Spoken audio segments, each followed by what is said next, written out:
Hello and welcome back to my channel. আমরা এখন আছি আটারি ওয়াঘা বর্ডারে। এটাও কিন্তু ছিল আমাদের অমৃতসরের সেকেন্ড ডে। আমরা সকালে জালিয়ানওয়ালাবাগ আর দুর্গা মন্দির দেখে লাঞ্চ করে বিকেলের দিকে চলে এসেছিলাম এখানে। এখানে পিটিং রিট্রিট সেরেমনি না দেখলে আর অমৃতসরে আসা কী আসা। তো এখানে খুব গরম ছিল, আমাদের খুব কষ্ট হয়েছিল। আমাদের অলমোস্ট 2 ঘন্টা মতো ওয়েট করতে হয়েছিল, তারপরে সেরেমনি স্টার্ট হবে। কারণ আমাদের আগে আসতে হবে, কারণ সিট যদি ফুল হয়ে যায় তাহলে কিন্তু আমাদের বলা হয়েছিল যে বাইরে থেকে দেখতে হবে। তো সেটা তো খুবই খারাপ, আমাদের একদম সামনে থেকেই দেখতে হতো। কিন্তু এখানে অনেক বড় গ্যালারি দেখলাম, এখানে অত তাড়াতাড়ি না আসলেও হতো।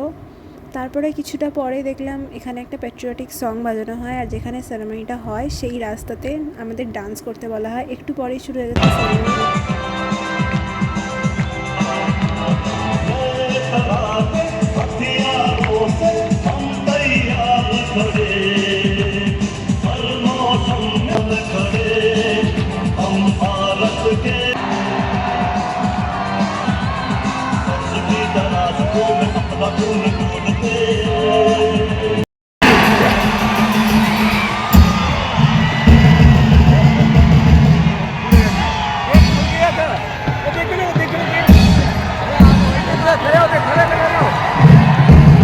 পিটিং রিট্রিট সেরেমনি দেখার পর আমরা যখন বাইরে এলাম, এইটাও কিন্তু আটারি ওয়াঘা বর্ডারের ভেতরেই। তো এটার যে কাঁটাতারের বেড়াটা দেখছেন ওটা কিন্তু ওই পাশেও আছে কাঁটাতারগুলো, আর মাঝে একটুখানি জায়গা দেখলাম ফাঁকা আছে, ওই পাশে হচ্ছে পাকিস্তান। আর এইদিকে আমরা এখানে একদম ধারে তো যেতে দেওয়া হচ্ছিল না, একটুখানি জায়গাতে একটা এয়ারক্রাফট রাখা ছিল, ওখানেই সবাই পিকচার ক্লিক করছিল। দেন এটা হচ্ছে ইন্ডিয়ার একদম লাস্ট পোস্ট অফিস।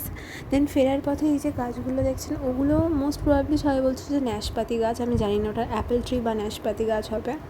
আমি ফেরার সময় একটা জিনিস দেখলাম, এখানে বাড়িগুলো না খুব সুন্দর, মানে ক্ষেতের মাঝে বাড়ি, তার সামনে ধরুন রাস্তাটা চলে এসছে একদম রাস্তার সামনে, সেখানে অনেক শাটার শাটার ফেলা যায়। এই যে হলুদ জমিগুলো দেখছেন এগুলো হচ্ছে সর্ষে ক্ষেত।